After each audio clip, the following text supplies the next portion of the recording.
Legend has it that a lonely old man named Silas Blackwood, who sought only silence at the edge of the horizon, brought home to his ranch not one, but two destinies. An act that seemed a rescue instead became a beginning even he could not have foreseen. Silas had ridden through too many barren lands to count. The dust on his coat carried the scent of long miles and solitude. This town was no different from the others, a sorrowful smear in the desert, reeking of old gunpowder. He was here only for supplies, just enough to survive the coming winter. He wasn't looking for trouble. But sometimes trouble finds you. The door of the trading post creaked open, swallowing him into a thick, heavy space. The air inside was suffocating with the smell of sweat and cheap whiskey. A silent crowd was gathered, their eyes fixed on a dark corner. And there he saw them. Two women, shackled to the wooden wall. The raw, red marks where the iron bit into their wrists were a silent testament to cruelty. The taller one, Elara, held her head high in defiance, her eyes holding a fire that refused to be extinguished. The other, Seraphina, was huddled, a small creature that had surrendered all hope. Silas's heart, long since hardened, suddenly clenched. How much for their freedom? His voice was low and cold. The clerk sneered. They come together, old man. Both or nothing. The last of his silver coins landed on the counter, heavy as an oath. The sound of the lock clicking open echoed louder than any gunshot. The journey began in silence. The dusty trail stretched before them. He knew he'd just invited a storm into his life, but the look in their eyes was something he couldn't turn away from. His ranch appeared, a humble but sturdy shelter. He showed them to a small, clean room. What do we do here? Elara asked, her voice still cautious. Live, Silas answered simply, and keep the fire burning. That fragile peace was shattered by the thundering of hooves from the distance. Fast and vicious. The slavers were coming back. Silas grabbed his rifle and stepped onto the porch. Before he could utter a word, Elara was beside him, his pistol in her hand. On his other side, Seraphina emerged, shouldering a shotgun. She was no longer trembling. They won't drag us back to that hell, Elara said, her voice like steel. Silas looked at the women beside him. They were no longer passengers in his life. They were comrades. I reckon they'll have to kill me first, he said, and I don't plan on making it easy. The three of them stood there, a steadfast wall against a fiery sunset. When the dust settled and the riders were gone, the space between them had changed. That night, by the fire's glow, Elara gently touched the scar on his cheek, a touch as light as a breath, yet heavy as 1,000 words. Seraphina offered the first smile he had ever seen from her, faint but real. He knew they, or others like them, would return. But looking at these two women who had chosen to stand and fight, he no longer felt alone. That night, the house was no longer empty. It was more than a shelter. It had become a home. A home built from ashes, protected by courage, and bound by a promise stronger than steel. The door swung shut behind Silas, cutting off the pale, unforgiving light of the outside world and plunging him into a realm of shadow and stale air. The trading post was a long, narrow room, its wooden walls absorbing years of cigar smoke, spilled whiskey, and quiet desperation. The air was thick, a heavy blanket woven from the scent of unwashed bodies, leather, and something metallic and sharp, like old blood. A few men were scattered around rough-hewn tables, their card games paused, their faces turned toward him. Their eyes, cold and vacant, followed his every move, their silence a more potent threat than any spoken word. Silas ignored them. His gaze swept the room, cataloging the meager supplies on the shelves, sacks of flour, tins of beans, coils of rope. He was here for survival, not for company. His plan was simple. Get what he needed, pay his coin, and disappear back into the anonymity of the plains. But then his eyes adjusted to the gloom at the far end of the room, and the simple plan shattered. There, against the back wall, were the women. They were chained like animals. A heavy, rusted iron chain linked their wrists, bolted to a thick wooden beam above their heads. The metal had rubbed their skin raw, leaving angry red welts that spoke of a long and brutal journey. The sight struck Silas with the force of a physical blow, a cold fist clenching deep in his gut. It was a scene torn from the darkest corners of the war, a kind of casual cruelty he had sworn he would never again stand by and watch. For a fleeting moment, the urge to turn and walk away was overwhelming. This was not his fight. He was an old man, and his days of playing the hero were long past, buried under years of loss and solitude. But he couldn't move. His boots felt nailed to the floorboards. He saw the taller woman, Elara, lift her head. Her face was smudged with dirt and streaked with dried tears, but her eyes burned with an unbroken fire. It was a gaze that didn't plead for pity but demanded justice. A silent scream of defiance that echoed in the brittle silence of the room. She met his eyes, and in that shared look, he saw not a victim, but a survivor holding on by a thread. The other, Seraphina, remained huddled, her dark hair a curtain hiding her from the world. Her frame was small, and she trembled with a tremor so profound it seemed to come from her very bones, a constant rattling memory of fear. She was trying to make herself invisible, to shrink away from a world that had offered her nothing but pain. A low chuckle broke the tension. The clerk, a man with greasy hair and a yellow-toothed venomous grin, leaned against the counter, polishing a glass with a dirty rag. He had seen Silas watching. "Something catch your eye, old-timer?" he drawled, his voice slick with contempt. "Just a bit of merchandise. Apache rated, they are. Tough stock." Silas walked slowly toward the counter, his stiff leg protesting with every step. The eyes of the men in the room followed him, a heavy, suffocating weight. He could feel their judgment, their amusement, their indifference. He stopped before the clerk, his own face a mask of stone, revealing nothing of the storm raging inside him. He looked past the man, his gaze once again finding the women. He thought of his wife, of the quiet strength she had possessed, and a cold anger settled over him. He would not leave them here. "What's the iron cost?" Silas asked, his voice a low rumble, cutting through the clerk's smugness. The clerk's grin widened. He set the glass down with a deliberate clink. "The iron? Oh, that's part of the package deal. Chain don't sell separate. You take what's on it, you pay for both." A few of the men at the tables chuckled, a dry, rasping sound. One spat a stream of tobacco juice into a nearby can, the sound sharp and ugly in the quiet room. Silas didn't join them. He stood perfectly still, his silence more powerful than their mockery. He let their laughter die out, leaving only the thick, expectant air between them. Then slowly, he reached inside his worn coat.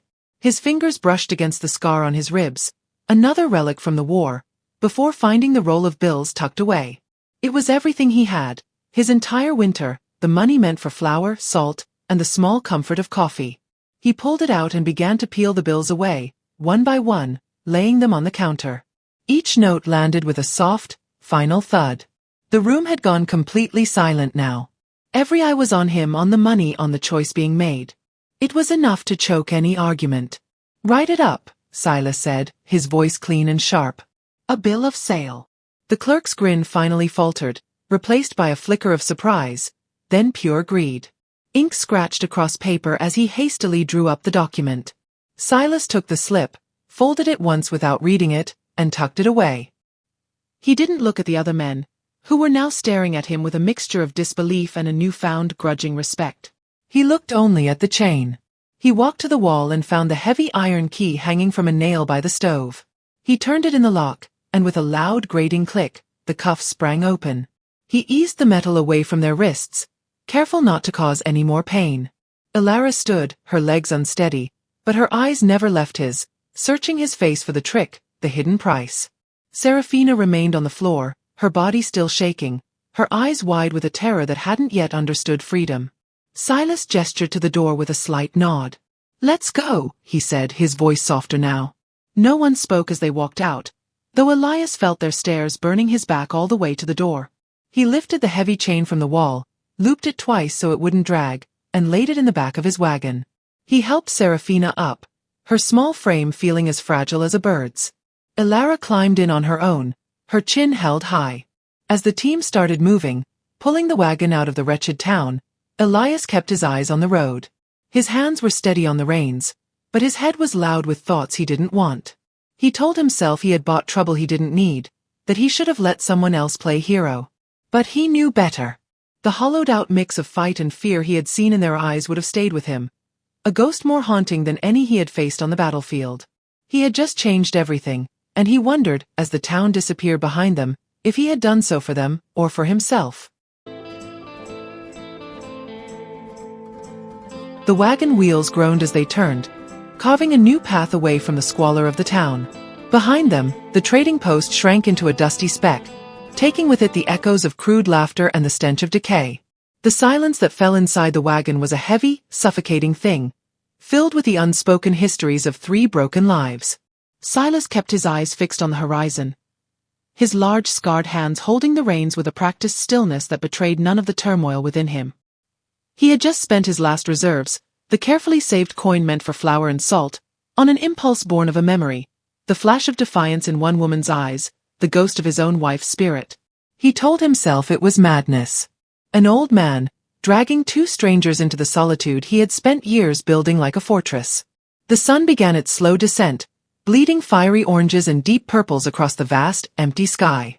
The air, which had been scorching just hours before, began to grow teeth, a biting chill that whispered of the coming night and the deeper cold of winter. The endless plains stretched out on all sides, a landscape so immense it could either promise freedom or swallow you whole. For the 2 women in the back, it was likely the latter. Elara sat ramrod straight, her posture a declaration of war against the world.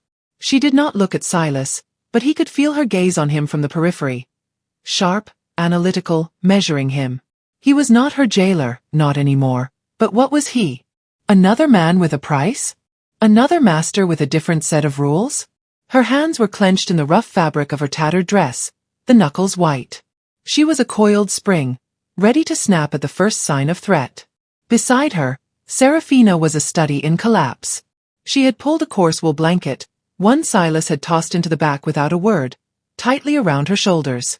She was still trembling, the tremors less violent now but just as persistent, a physical echo of the horror she had endured. Her eyes were fixed on the rough floorboards of the wagon, as if the vast, open world outside was too terrifying to behold. She seemed to have retreated into a place so deep inside herself that nothing could reach her. Silas's stiff leg began to ache, a dull, familiar throb that intensified with the cold. It was a constant reminder of another life, another battle. He thought of the promises he'd made to himself after the war, after he'd buried his wife and the child she never got to name. He had promised himself peace. He had promised himself an end to fighting other people's wars. And yet here he was. He cleared his throat, the sound rough in the silence. Without turning, he unhooked a battered canteen from his saddle horn and held it back over his shoulder. For a long moment, nothing happened.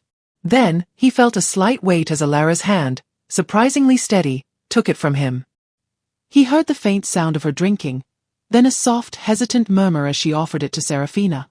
He heard a small, choked sound, followed by the soft gurgle of water being swallowed. It was the first sign of life he'd seen from the smaller woman. The simple act of sharing water shifted something in the air. It was no longer the silence of captor and captives, but the quiet of weary travelers sharing a hard road. The sun finally dipped below the horizon, and the world was plunged into a deep, velvety twilight. The stars began to appear, impossibly bright and cold in the clear desert sky. Silas drove on, his eyes tracing the familiar constellations. He knew this land.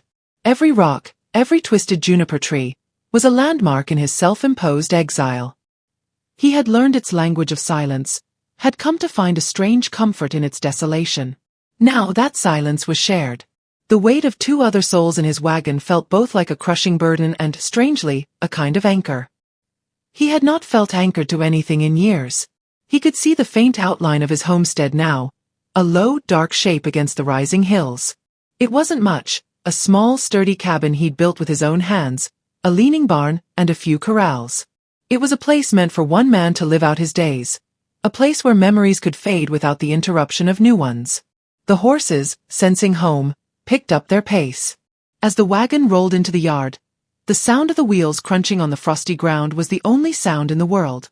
Silas pulled the team to a halt, the creak of the leather echoing in the cold, still air. He sat for a moment, the reins loose in his hands, feeling the weight of what he had done. He hadn't offered them a paradise, only a refuge. Whether it was a refuge from the world or just another cage was a question he knew they were asking, and one he didn't yet have the answer to. He finally turned, his face etched in shadow. "We're here," he said, the word simple, but carrying the weight of a new uncertain chapter for all 3 of them. The homestead was little more than a scar on the vast, empty canvas of the plains. A low-slung cabin, built of dark, hand-hewn logs, stood against the biting wind. Beside it, a barn leaned with the weary posture of old age, its wood weathered to a silver gray. The place was stark, isolated, and achingly lonely. To the two women, it was the safest place on earth. Silas brought the wagon to a halt, the sudden silence broken only by the snorting of the tired horses and the whisper of the wind through the tall, dry grass. He climbed down, his leg groaning in protest. He didn't look at them, didn't offer a hand. He simply moved with a quiet purpose, unhitching the team and leading them toward the barn. His silence was not unkind. It was a space, an offering of distance that they desperately needed. Elara was the first to move. She slid from the wagon, her bare feet landing softly on the frozen ground. She winced, but her face remained a mask of stoic resolve. She helped Seraphina down, who clutched the rough blanket around her as if it were the only thing holding her together. Together, they stood in the yard, two small, lost figures in the immense landscape, watching the old man disappear into the shadows of the barn. He returned moments later, his silhouette framed by the deepening twilight. "The house is open," he said, his voice carrying easily in the crisp air. "There's a room at the back. It's yours." He pointed with his chin. "Pumps over there for water. Stove's lit. There's food on the shelf." He left them again, his words hanging in the air like his foggy breath. They were commands, but delivered with the simple finality of facts. There was no threat behind them, no expectation. Elara's gaze followed him, her eyes narrowed, still trying to decipher the nature of the strange, quiet man who had paid a fortune for them only to turn his back. She took Seraphina's hand, her grip firm and reassuring, and led her toward the cabin. The inside was as sparse as the outside, but it was clean. A fire crackled in the cast-iron stove, its warmth a living thing that pushed back against the encroaching night. The room smelled of wood smoke, old pine, and brewing coffee. It was the scent of a home. In the small room at the back, a single bed was covered with a heavy patchwork quilt. It was old and faded, but mended with neat, careful stitches. A solid wooden bolt was fixed to the inside of the door. That night, after a simple meal of beans and bread eaten in almost total silence, the sound of that bolt sliding into place was the most beautiful sound Elara had ever heard. For the first time in what felt like a lifetime, they were behind a door they had locked themselves. Morning broke with a brittle, gray light. Silas was already outside, the rhythmic thud of his axe splitting wood echoing through the frosty air. The sound was steady, reliable. It was the sound of work, of life. When Elara emerged, her face scrubbed clean and her long hair braided tightly down her back, she found him stacking the firewood with a methodical precision. "We ain't layabouts," she stated, her tone direct. "You got rules here? Work we need to do." She was testing him, searching for the hidden contract, the debt she knew must exist. Silas paused, leaning the axe against the woodpile. He turned to face her fully, and for the first time, she saw his eyes clearly in the daylight. They were a pale, washed-out blue, filled with a weariness that went deeper than age. "I got one rule," he said, his voice even. "Live. And keep the fire burning." He gestured toward the axe. "If you've a mind for it, the woodpile always needs more. If not, that's your choice." And with that, he walked away, leaving her with the weight of his words. It was a choice she hadn't been offered in so long. She had forgotten what it felt like. A flicker of something, not trust, not yet, but a crack in the wall of her suspicion, began to form. She picked up the axe. Its weight felt good in her hands, solid and real. The act of splitting wood, the sharp crack as the blade met the grain, became a ritual. With every swing, she felt a piece of her rage, her helplessness, find a release. Days bled into one another, each marked by the simple grounding rhythm of survival. Elara worked with a silent, ferocious energy, her movements sure and strong. She mended the sagging fence line, her gloved hands twisting the cold wire with a skill that surprised Silas. He would watch her from the porch, a silent observer, and see not a broken woman, but one forging herself anew in the harsh landscape. Seraphina remained mostly indoors, a shadow moving through the cabin. But the constant trembling had begun to subside. She would sit for hours by the fire, mending their torn clothes with stitches as neat and patient as the ones on the old quilt. One afternoon, Silas saw her outside, her back to him, her hand outstretched to his old mare, who nuzzled her palm gently. A small, almost imperceptible smile touched her lips. It was a fragile thing, as fleeting as a winter sunbeam, but it was there. The house, which had been a shell for his loneliness for 8 long years, began to feel different. It was no longer just a place to wait for the end. The smell of baking bread now mingled with the scent of wood smoke. The faint sound of humming sometimes drifted from the kitchen. These small, simple things were slowly breathing life back into the hollowed-out spaces of his home, and of himself. One evening, as the sun painted the sky in strokes of bruised lavender and gold, a sense of profound peace settled over the ranch. Elara was stacking the last of the day's wood, her movements a steady, powerful rhythm.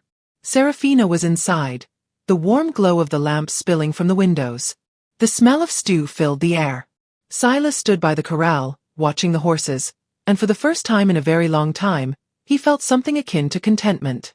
It was in that precise moment of tranquility that the sound came. It started as a low, distant thrumming, a vibration felt more in the bones than heard with the ears. But it grew quickly, resolving itself into the unmistakable sound of hoofbeats, not the steady plod of a traveler, but the frantic, hard-pounding gallop of riders pushing their mounts too hard. Every muscle in Silas's body went rigid. The calm of the evening shattered like glass. His hand, a fraction of a second later, was resting on the cold butt of his revolver, an old, familiar reflex. He saw Elara freeze mid-swing, the axe held aloft, her head cocked, listening. The light in the cabin window vanished as Seraphina doused the lamp. The fragile piece had been a mirage. On the ridge to the south, silhouetted against the last dying embers of the sunset, a line of riders appeared. They were dark, menacing figures, and even from this distance, Silas knew who they were. They had come back for what they considered their property. Silas didn't move. He stood rooted to the spot, a bulwark of a man forged in years of battle and loss. He felt every muscle in his body draw tight, bracing for a confrontation he had long since hoped to leave behind. There were 5 of them, dark silhouettes growing larger against the fiery sky, moving with the cruel confidence of predators that had scented their prey. He glanced quickly toward the cabin. The door remained shut. He prayed the women would stay inside, hidden in the shadows, giving him the space to deal with what was coming. This was his fight. He had brought this trouble to his doorstep, and he would be the one to see it through. But then the door creaked open, not with the hesitant fear he expected, but with a decisive, deliberate motion. Elara stepped out, and she was not the shackled woman he had seen in the trading post. She wore one of his late wife's dresses, a simple calico garment, but on her, it looked like armor. In her hand was his old pistol, and she held it with an alarming familiarity. Her eyes were no longer wary or afraid. They were as sharp as shattered glass, fixed on the approaching riders. A moment later, Seraphina appeared behind her, Silas's double-barreled shotgun held expertly in her hands. The blanket was gone. Though her face was still pale, her grip on the weapon was astonishingly steady. The trembling had vanished, replaced by a cold, still resolve. "We ain't hiding," Elara said, her voice not loud, but it carried in the crisp, cold air. "Not while they decide if we live free or are chained again." Silas didn't turn around. A strange, fierce pride swelled in his chest. He had bought broken women, but warriors were standing behind him now. They had found something in the fragile piece of his ranch, or perhaps it had been inside them all along, waiting for a chance to awaken. "Get in the house," he commanded, his voice raspy. "This is not your fight."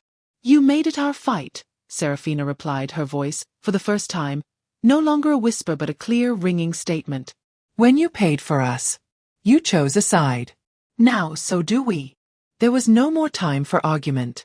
The riders had reached the edge of the yard, fanning out in a menacing semicircle, cutting off any chance of escape. The leader, a large man with a brutal scar that cut a path past one eye, urged his horse forward. He was the one who had sold them to Silas. "Evenin', Boone," he growled, his smile not reaching his cold, dead eyes. "Come to collect what's ours. Looks like our property wandered off." "They're not property," Silas said, his voice flat. "And they don't belong to anyone. I got the bill of sale." The scar on the man's face twitched. He let out a harsh, grating laugh. "Paper? You think paper means anything out here? Only thing that means something is strength, old man. And there are 5 of us and 1 of you." "He's not alone," Elara said, stepping forward to stand shoulder to shoulder with Silas. She raised the pistol, aiming it squarely at the leader's chest. "And we are not fragile merchandise." Surprise flickered across the man's face, quickly replaced by a surge of anger. "A feisty whore. Maybe we ought to teach you another lesson before we take you back." A hot, white rage, an emotion Silas hadn't felt in years, coursed through him. It almost made him feel young again. "I reckon you'll have to kill me first," he said, his voice as cold as ice. "And I don't plan on making that easy." A thick, heavy silence descended upon the yard. The sun had completely set, leaving only a fading blood-red stain on the horizon. In the dim light, 5 mounted men faced down an old man and 2 women, a seemingly hopeless standoff. The leader licked his lips, his eyes darting from Silas to Elara, then to Seraphina. "So be it," he said, and his hand dropped to the pistol at his hip. But he was too slow. Silas had anticipated the move. His own pistol roared, the sound tearing through the quiet night.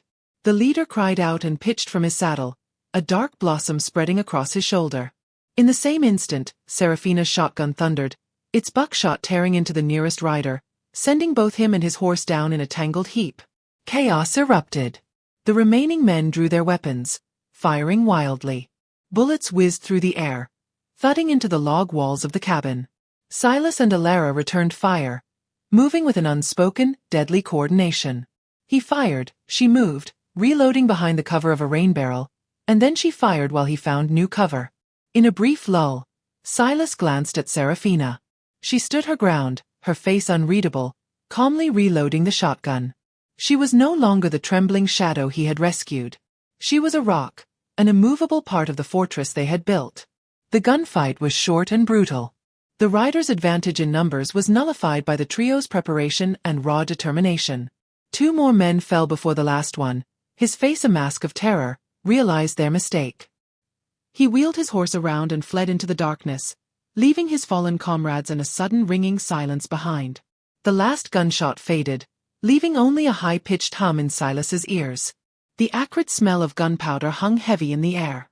He stood there, the gun still hot in his hand, his chest heaving. Elara was beside him, her breathing just as ragged. Seraphina walked forward, the shotgun still smoking. They said nothing. There was no need. In the silence that followed the violence, something had been forged. A vow had been made, not in words, but in blood and gunpowder.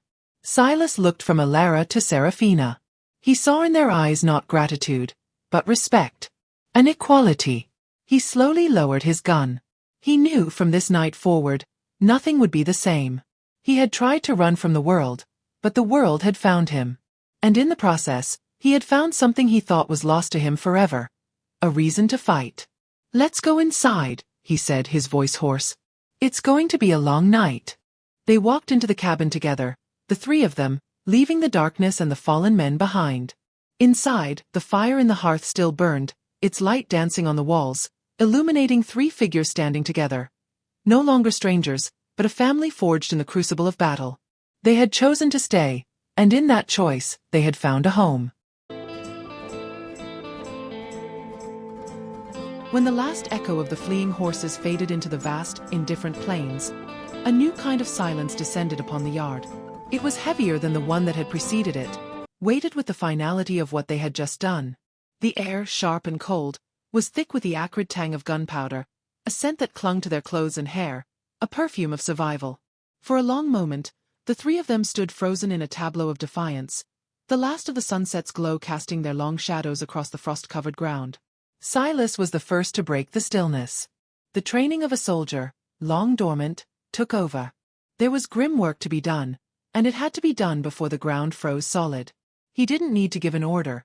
He simply began to move, and he knew they would follow. He retrieved the horses of the fallen men, his movements economical and devoid of emotion. He did not look at the bodies, not yet. Elara met his gaze, a question in her eyes. He gave a short, curt nod toward the barn. "Take the horses in. Water them." She didn't hesitate. Her strength, which had been a thing of sharp edges and desperate defense, now flowed with a quiet, purposeful current. As she led the animals away, Seraphina came to stand beside Silas, her eyes fixed on the dark shapes lying in the yard. Her face was pale, but her hands, which had held the shotgun with such unwavering stillness, were now clenched at her sides. "We can't just leave them," she whispered, the words a thin thread in the cold. "We won't," Silas said. "Get the shovel from the barn." What followed was a grim, silent ritual performed under the cold, distant light of the stars. They worked together, a unit forged in the crucible of that single violent evening. Silas, with his aching leg and steady strength, dug into the hard, unforgiving earth. Elara, her face set and unreadable, helped drag the heavy bodies to the shallow graves. And Seraphina, the woman who had seemed too fragile to endure another breath, worked tirelessly beside them, her small frame belying a strength Silas hadn't known she possessed. They did not speak. There were no words for this kind of work, for the shared burden of taking a life to protect one's own. In the shared labor and the shared silence, they were bound together more tightly than any chain could have held them. When it was done, they stood for a moment, three figures breathing hard in the frigid air, the disturbed earth a dark scar under the moonlight. Then, they walked back to the cabin. Inside, the fire had burned low, but the warmth still clung to the room. The scent of coffee and stew was a ghost of the peace that had been shattered. Silas added more wood to the stove, the crackle and pop of the flames a welcome sound against the howl of the wind outside. He watched as the two women moved through his house, no longer like uncertain guests, but with a sense of belonging that was both startling and deeply comforting. Elara was cleaning the weapons, her movements deft and efficient. Seraphina was at the table, quietly mending a tear in one of Silas's old shirts, her needle moving with a slow, steady rhythm. He sat down at the table, his body aching with a weariness that was more than just physical. He watched them, and he thought of another woman who had moved through the same space, her presence a quiet warmth that had filled every corner of his life. For 8 years, this house had been a tomb, a place filled with the ghosts of what he had lost. Now, for the first time, it felt like something else. The silence was not the silence of emptiness, but of shared understanding. The house didn't feel hollow anymore. It was this feeling that frightened him more than the men who had threatened his gate. Fighting men was easy. He understood the stark, simple calculus of violence. But fighting this new life, this feeling that was stirring in him, was another matter entirely. Later, when the dishes were done and the lamps burned low, he stepped out onto the porch for a breath of cold air. The stars were sharp against the blackness, and the night carried the kind of profound quiet you could hear settle on your shoulders. He thought about the men, about the paper in his coat, about the weight of 2 women sleeping under his roof. He had told himself this was temporary, just until spring, just until they could stand on their own. But deep down, he knew better.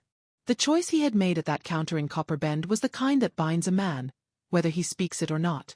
A faint sound pulled him from his thoughts, the soft pad of bare feet on the floorboards. He looked up. Leah stood in the doorway, the blanket still wrapped around her shoulders, her dark hair falling loose down her back in a dark spill. Her eyes caught the lamplight, wide and uncertain, but holding something else underneath, something he hadn't seen before. "Can't sleep," he said, his voice coming out low, carrying across the quiet. She shook her head. "The wind. It sounds like voices," she murmured, drawing the blanket tighter. He nodded. "Gets inside your head if you let it." He gestured to the chair across from him. "Sit a spell. Fire's still good." She crossed the floor and sat, the chair legs creaking under her slight weight. For a while, neither spoke. Then she looked at him, her eyes flicking up, dark and wide. "What happens when they come back?" He met her look, steady. "The same thing that happened today. They ride in, they ride out. They don't lay a hand on either of you." He paused, his voice softening. "That won't change." She studied him a long moment, as if measuring the truth of his words. Then she reached out, her fingers brushing against his arm. It was a light, fleeting touch, but it landed with the force of a physical blow. Her hand was cold, but her touch was warm. She didn't speak, but her eyes conveyed a message that cut through every wall he had built around himself these past 8 years. "I want to stay useful," she had said. "I want to feel like I belong somewhere." He saw it then, the fight burning under her ribs, the quiet strength that had been there all along. She wasn't looking for rescue, she just needed someone to stand beside her long enough to make her words count. He gave her that much, stepping forward, his shadow falling long across the mud. "You heard her," he said, his voice low and steady. "Mount up." The scar-faced man's jaw worked, then he spat hard into the dirt. "This ain't over," he muttered, but his eyes said he knew he had lost. As they turned their horses and rode out, Clara's voice cut through the air, sharp and clear. "You boys must be hard up for company, if you ride this far for two women who don't want you." Her words were a final act of defiance, a claim on her new life. In that moment, as he felt the warmth of Leah's hand on his and saw the unyielding strength in Elara's eyes, Silas knew. This wasn't just about survival anymore. It was about building something new from the wreckage of the old. The silence in that house didn't feel like emptiness. It felt like something whole. Something that might just last. The silence that followed their departure was different. It wasn't the hollow echoing silence of an empty home, but a new quiet, filled with the unspoken weight of what had passed between them. The fire in the stove crackled, a warm and steady heartbeat in the center of the house. The scent of coffee and wood smoke filled the air, a fragrance of simple domesticity that felt both foreign and deeply yearned for. Silas did not move when Leah's hand finally left his arm, but he felt the absence of its warmth as a tangible loss. He watched as she walked to Elara, who stood by the window, her gaze fixed on the dark, empty plains where the riders had vanished. The two women didn't speak, but a look passed between them, a shared glance of exhaustion, of fear, and of a fierce, unyielding victory. That night, no vows were spoken. There were no preacher's words, no ring to bind what didn't need binding. Yet, in the quiet, as the three of them sat around the small table, sharing a meal of beans and bread, a promise was made. It was in the steady way Elara met his gaze, her eyes no longer sharp with suspicion, but holding a deep, quiet understanding. It was in the way Seraphina, for the first time, did not flinch when their hands brushed as she reached for the salt. It was in the way Silas felt a long-frozen part of his soul begin to thaw. Later, as the lamps burned low and the cold began to press at the walls, Elara spread a quilt near the stove. Seraphina curled up close to the warmth, her hair falling loose across her face, and for the first time in 8 years, the house did not feel hollow. It felt like something whole, something that might just last. As Silas sat in his chair, watching the firelight paint their faces in gold, he knew the trouble wasn't over. Men like that didn't swallow pride easily. But as he felt the warmth of the fire and the quiet presence of the two women who had chosen to stand with him, he felt something he hadn't known in a long time. It was not peace, not yet. But it was the beginning of it. They were no longer just passengers in his life. They were home.